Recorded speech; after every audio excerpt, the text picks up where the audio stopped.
Welcome to the Rainmaker Multiplier on Demand, a podcast for leading financial professionals, or rainmakers, and their teams that offer support for securing a successful future. From marketing help to staffing structure, listen and subscribe for actionable insights from advisors and skilled professionals alike. Welcome everybody to Coffee Break. It's always exciting to be up and early with you in the morning on the West Coast, so I hope you enjoy my energy. I am super excited because I always love getting time to talk with these two fabulous ladies, Colleen Mansmith, the marketing director at Hammer Financial Group, and Suzanne Scheiman, the events planning specialist at JL Smith. It is never too early to start planning for the holidays because our client experience doesn't stop once they become clients. It starts that day and ongoing. So I'm really excited to talk about what we can do now and going forward to do client gift giving. So I'm going to kick it over to Suzanne because she's got a lot of sass and a lot of knowledge. So my first question is going to go to her. How important is gift giving today? In a modern world where technology makes sending and receiving things more a commonplace, do you find that there's still an interest in clients receiving gifts? I am going to say yes. Just because we all are human, we all make mistakes. And when we send our little birthday gifts and a client doesn't get them, they make sure to call us and say, I did not get my flowers this year. So they do look forward to that. So I'm going to say yes. It is still very important just to make sure that your clients know that you're still thinking of them and special days, good days, bad days, whatever it might be. So are you just giving gifts at birthdays or is it throughout the year? What are you doing? Just throughout the year. Yeah, no, it's throughout the year. So it's to our higher end clients, even though all of our clients will get a birthday card from us. We will do birthday gifts, basically flowers for women, and sometimes a little gift basket for a man if it's a man's birthday. We have given out, we think, nice charcuterie boards / cutting boards. One of our client makes them. So I can make these for you. So we're like, perfect. So we've given those out. We give along the same theme. We've given little charcuterie sets with a little knife, the cutting thing, like the little cheese.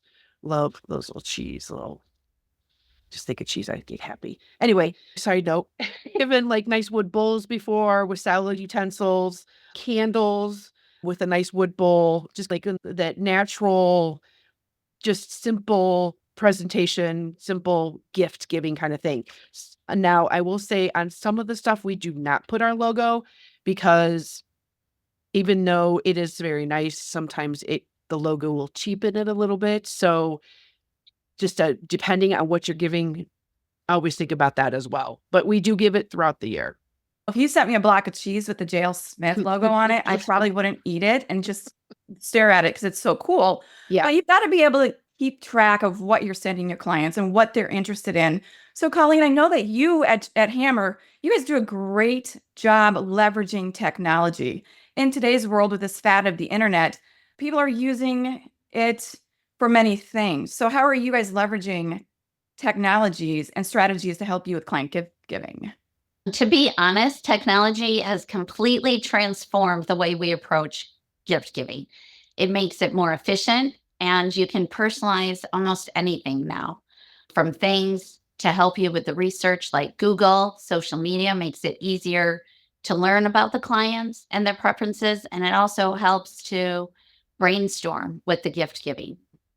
And services like LinkedIn can even provide insight into milestones that you might not have been aware of otherwise. And of course, our CRMs help us keep track of that, of client interests and milestones. And with Amazon, if you aren't aware of something until the last minute, you can still get something there fairly quickly. And services like Snappy Gifts really streamline the process. And I will say, especially during the era of COVID, Cheryl's Cookies was absolutely clutch. We were able to hand some things out and people felt totally safe about it. And then you can even use things like bomb videos where whether you want to reach out regarding a gift or you just want to reach out and say happy birthday, it's a super personalized, unique way to reach out to the clients. And then something that I've been slightly obsessed with is ChatGPT, which is huge. It's great for brainstorming and getting unique ideas. and still trying to stay thoughtful and personalized. And then last but not least, I will give a shout out to compliance and say, Excel for helping us track everything that we do, especially what we're spending on clients and making sure that we are aligned with compliance rules and regulations. Oh, we But love compliance. the We love lovely com- gift logs. We love compliance. They keep us out of trouble, and they Yeah. keep me straight and narrow on the straight and narrow. We all know that. Dustin has to talk to me once in a while about stay in the line. But Colleen, I want to go back to something that you said about using technology, AI. That is such a new tool, and it's a specialized tool. How are you getting these answers from AI? Are you using a specific algorithm or thought process when you're asking it questions? I think you have to be very thoughtful in what you ask it for, and you have to be very specific. And you have to use a few iterations. Like you can give it a command and then you tweak it as you go to make sure that it's getting you exactly what you're asking for. Don't be afraid to ask it a few times and to make sure that you're clarifying all the parameters of what you want from your answer. Yeah, based on the training we had last week about AI, it is only as good as you use it. So make sure you're clarifying, putting in the details. It can really zone in for what you want to accomplish with your clients. So thank you for bringing up technology because it is a wonderful tool. And now I'm going to go back to Suzanne. She started talking about some of the gift ideas that they use with their clients. Suzanne, when you look at the gifts that you've given over the time that you've been there at JL Smith, what are the things that resonate most with your advisor or with your clients? It's a really just that you thinking of them is, like I said, from birthdays, just to remember their birthdays, retirements. Like Colleen said, sometimes they'll pop up on LinkedIn that they're like 3 days before retirement and they don't let you know. Sometimes they do. Sometimes they're very excited about it. Sometimes they don't. So that's sometimes Amazon. SD is another great one for personalized gifts that I have found some nice, thoughtful, but not too expensive because you have to stay under that minimum yeah. And I will say the other thing is we always do any holiday gifts before Thanksgiving. So we'll send out a Thanksgiving card instead of a holiday card because we're the first card that they get and they're going to remember us. We did 1-year centerpieces for our top tier clients and advisors actually delivered them. It was their idea. And now we don't do it anymore because it does take up a lot of time just to go deliver 20 centerpieces, driving around. You try to get this location, but not all the clients live right next to each other. But that was a really nice thing that they loved because it was on their holiday Thanksgiving table and they were able to talk about it and pass along to their family and friends. That's awesome. I love that idea. I know it's time consuming. Now, if you are working with somebody who didn't tell you that they were retiring and they're retiring in 3 days and you see it on LinkedIn, let's say it's myself, you know that I am a champagne drinker. Would you then cater the gift for my retirement that you're like, Yes. Kirsten loves champagne. Let's give her some bubbles. Yes, I would. And I've done that. We found out somebody was retiring and Brian's, hey, can you go to the liquor store? Jack Daniels, go get him a bottle, put it in a nice little basket and deliver it to his door.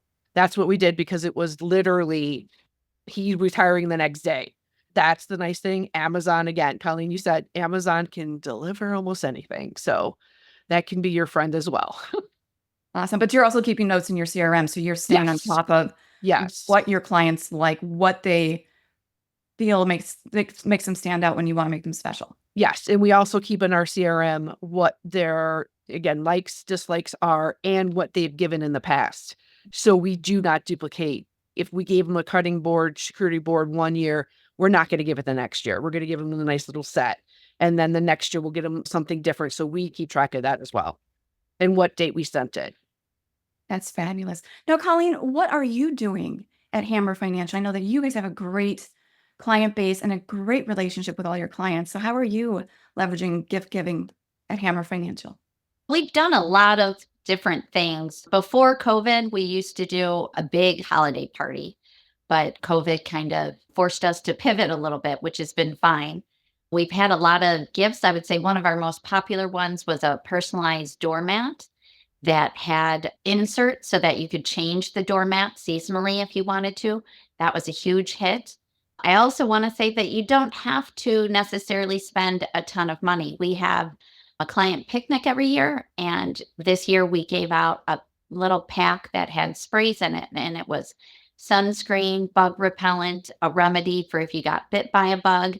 And I think it cost us $2 or $3, and people went crazy for it. They absolutely loved it. And then we've also done things like giving out mums in the fall. Our clients absolutely love that. And we've done lots of different things over the years. We try to use local businesses with our gifts. That's very important to us. So we have a local candy store, and we'll go over to them and they'll do hot chocolate for us where they put it in plastic and make it look like a little reindeer, and it'll come with marshmallows and chocolates and the hot chocolate mix, and we pair it with a nice mug. So you don't necessarily have to spend a ton of money to do that, but it's about the thoughtfulness. It's about remembering your clients or giving them a gift. For example, a grandparent frame when they find out that they're going to be a grandparent. So it's really about the thoughtfulness and staying connected with them and honing in on their interests, what's important to them. Yeah, I agree. We use as much as I can. I love to shop local and try to something unique, but still local to help the small businesses around. I love that you shop local. You're not only serving your clients by remembering them and honoring them as your client, you're honoring your local businesses when they think about who they want to work with, or if they have a friend who needs financial services, they're going to say Hammer, JLS. So that's awesome. I love that you're supporting local. Now, personalization can be really effective in conveying a sentiment to your clients. Suzanne, do you find it difficult to give personalized gifts on a large scale, or how do you make things special for clients while making it easy or less complicated for JLS to manage? I'm going to say yes. Sometimes it does get difficult because you want to find something that's unique, special to each person, but you don't. I'm not going to give you, Kirsten, a 6-pack of beer because I know you do not like beer. I mean, I'm going to give you the bubbles. So when it comes to a grand scale of things, okay, what's going to fit in with everybody? And that's the tough part, is trying to find that gift that we can. Now, obviously, if we order, 20 nice charcuterie boards and charcuterie sets, that might not fit everybody. So if someone's a single person, like somebody's, let's get a nice little fire pit, like tabletop tire fire pit. I go, you can't get that for somebody that lives in a condo or apartment. And you got to really know your client. You have to really know overall what is going to be a good gift for the majority of them. And if not, you have to go off the off the rails to get something that's specific and good enough for that one individual that is very hard to shop for, because we all know there's somebody out there that's always hard to shop for because they have everything. So you have to find that unique thing. Absolutely. Personalization is key. And you hit it on the head. When we're in the sales seat and we are helping to develop their plan, the first rule, know your client. And again, that starts from the beginning until years down the road. So I love that you take the time to know your client. And Suzanne and Colleen, I know we've already talked about the CRM and knowing your client, but the two of you are both leveraging your CRM. Colleen, where do you find that this information is best stored? Is there a specific place? Do you have a open architect, or do you have a poll or a survey that you give your clients when you're taking their information or gathering it so you know? We have a saying here at Hammer Financial. We currently use Redtail for our CRM, and we say if it's not in Redtail, it didn't happen. So we use that so that if somebody's having an offhanded conversation and they find something out, we put it in Redtail so that everybody can see it. We also use keywords, which is really helpful. We can pull reports from the keywords, and we use details in there like hobbies, milestones, preferences. We can use custom tags. Also, you don't want to muddy up your CRM too much. So we also use Levitate, and Levitate is great for me because I can tag things like crazy. I can make whatever categories I want without interfering with any of the reporting with our CRM and Redtail. So it definitely plays a key role in our gifting process. and it makes things more efficient while still allowing us to be thoughtful and personalize things. I love it. I'm a big fan of CRMs and documenting as much as I can to understand our clients and be able to surprise them that we remember the details. Now, this is a big question I know everyone's probably thinking about. Suzanne, Colleen, budgeting.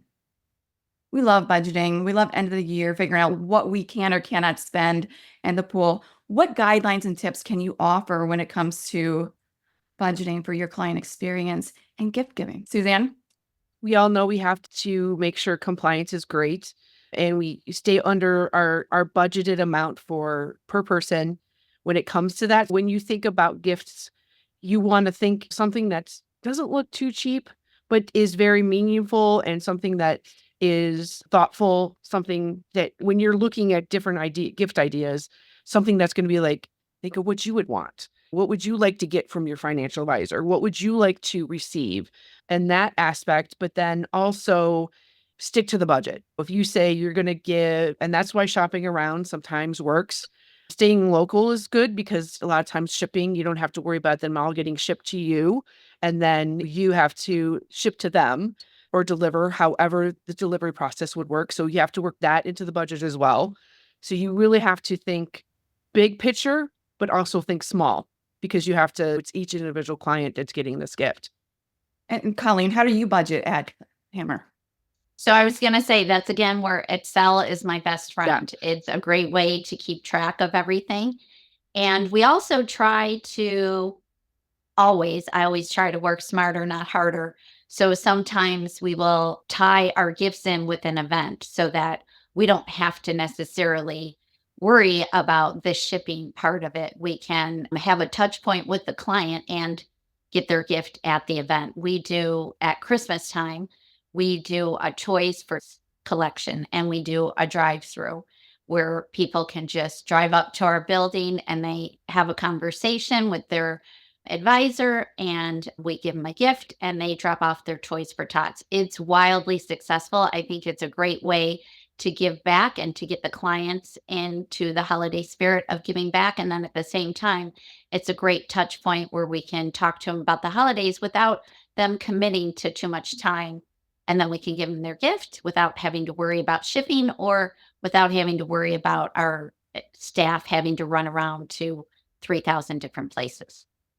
I love that you brought up events and the holidays. When do you start planning for the holidays? It's not November 30th. You're looking at December and saying, oh, the holidays are coming up. When do you start planning and laying out the footprint for how you're going to celebrate your clients, have an event, or give out gifts? We start talking about it in July. Yeah, And 6 months. Yeah.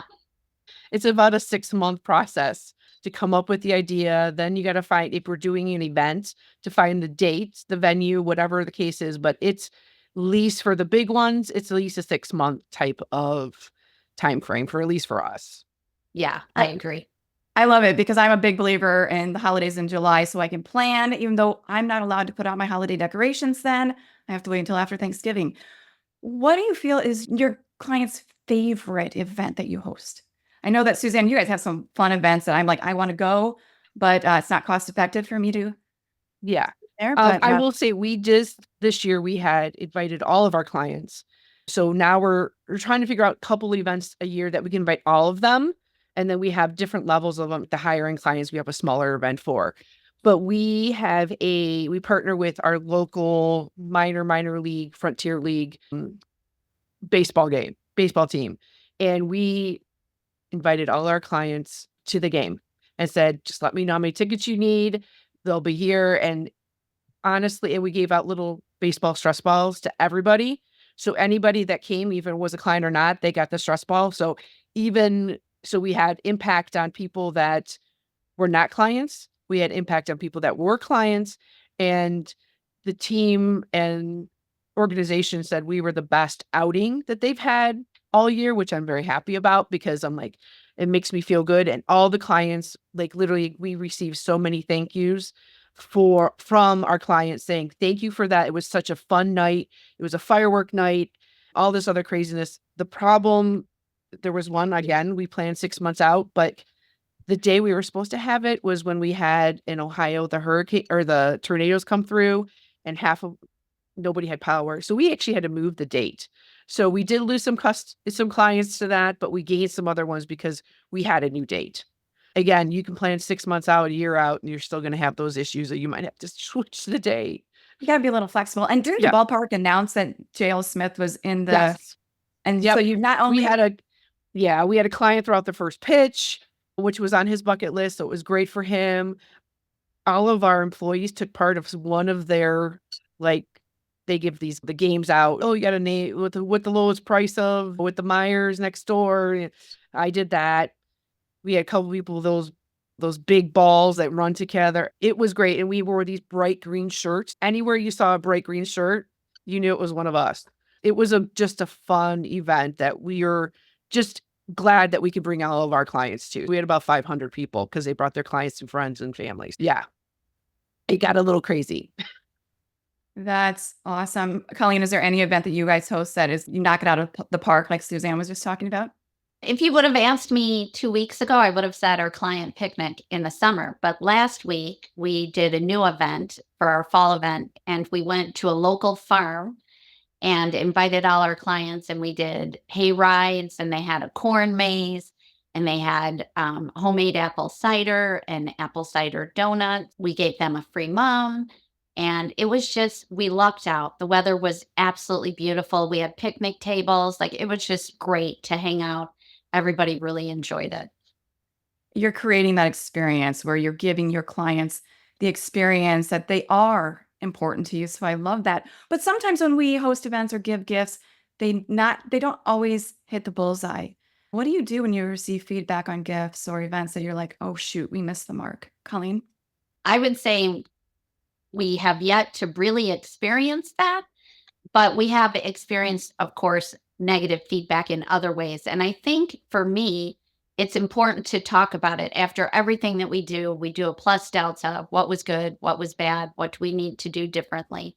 I think that's really important. And I think it's really important to take advantage of touch points with your clients, because then when that opens up the doors to communication. And honestly, most times we don't even have to ask the clients. They come to us and tell us how much they enjoyed the event or the gift. They come to us with the feedback.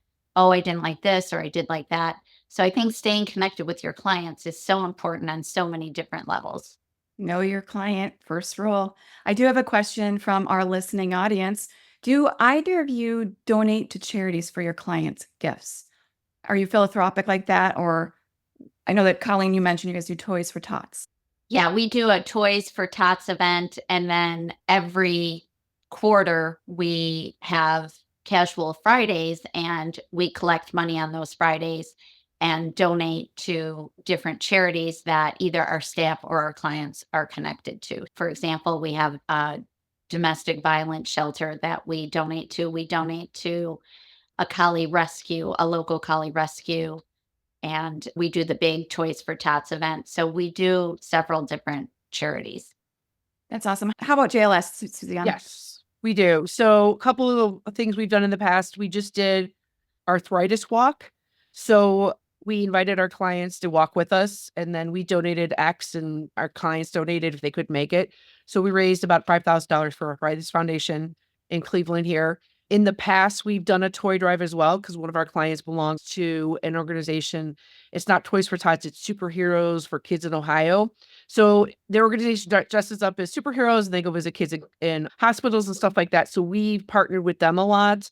We also did a golf outing where we partnered with a charity, and Folds for Honor, which is a veterans charity that and help scholarships for veterans and first responders.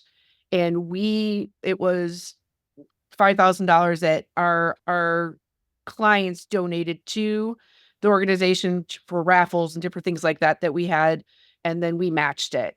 So we were able to get 2 scholarships for Folds of Honor when it came to that. So we try to tie in charities because our community give back community is one of our core values. We'll go and do a day at a community day just for the office. Then, okay, we're going to the food bank and we're going to pack up food, stuff like that. So I think about different charities the whole time, throughout the year to try to come up with a good partner for the year, if not different events throughout the year. I love it. Giving back to the community. You're shopping local, you're giving back, you're making a difference. And as we're wrapping up our time together, would you just give us your top 3 best practices when it comes to gift giving? Start with you, Colleen. You're a subject matter expert, so share that knowledge. I would just say, like we've talked about several times, knowing your client, taking advantage of those touch points, make sure you're reaching out and knowing your client. And then also, again, making sure that you're following with compliance and that you're tracking your gift giving. And then just to make sure that the whole team is aware of what you're doing. And it's not just the advisors that are connecting with the clients, right? It's the whole team, the whole office. That's awesome. And Suzanne, your top 3 best I practices? can't really add anything more from Colleen. She stole my thunder when it came to make sure you log everything. You don't send duplicate gifts to the same person 2 years in a row if you're doing massive gifts to get that, I want to say, discount when you order a lot. But I would say I will agree with Colleen on all 3 of those points. And know your client. If you do have to, if you forget something, if you forget to send something, then send it and just make it lighthearted and said, we're a human too. And I would make a joke blaming yourself. Just say, hey, we all make mistakes. Forgot your birthday. So sorry. But now you can, I always tell people I celebrate my birthday for the month. So if you get in that month, just say you got the whole month to celebrate. If it's past, you got the whole year to celebrate your birthday. I love it. I love it, ladies. Thank you so much for the knowledge that you bring. It's never too early to start planning for gifting. And I did get a personal note. Dustin is wonderful on our compliance team. If you've got any questions, please reach out to our compliance team. They're there to help you, help your clients, and really create the best experience. So thank you for being here, everyone. Next week's topic is the advantages of partnering with an RIA versus a broker-dealer for personal marketing strategies. I'm excited. I can't wait to hear more. So I look forward to seeing each and every one of you next week. And whatever you do today, make it a great day. Thanks for tuning in. This podcast was brought to you by C2P, an organization whose purpose is to educate, train, grow, and support holistic financial advisors so families can achieve true prosperity. Never miss an episode by subscribing now to discover new resources and strategies. Visit c2penterprises.com to learn how we can help scale and secure your business. At the time of delivery and any subsequent publishing, information was deemed reliable, but is subject to change by the time of listening or viewing. The contents of this piece include options and projections of C2P, are subject to change, and are for informational purposes only. The information provided in this presentation is not intended to be individual investment, tax, or legal advice.